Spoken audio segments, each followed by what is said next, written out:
Peoples party کے رہنما فیصل کریم کنڈی نے مسلم لیگ نون کے جاری کردہ منشور پر رد عمل کا اظہار کرتے ہوئے کہا کہ مسلم لیگ نون کا منشور نکالی کا شاہکار ہے، اور فیصل کریم کنڈی نے کہا کہ نواز شریف نے ماضی کی طرح آج بھی دھڑلے سے غلط بیانی کی ہے۔ انہوں نے کہا کہ میثاق جمہوریت پر دستخط کرنے کے بعد نواز شریف نے ARDC چھلانگ لگائی اور نون لیگ جھوٹی بولتی رہی اور نواز شریف نے پرویز مشرف سے ڈیل نہیں کی۔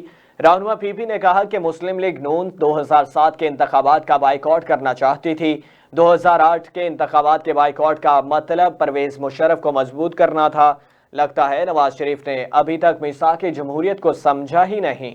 فیصل کریم کنڈی نے مزید کہا کہ وہ کون تھا جو سنی سنائی کہانی کا کالا کوٹ پہن کر عدالت پہنچ گیا تھا۔ 2014 کے دھرنے میں آصف زرداری نے نواز شریف کی حکومت بچائی۔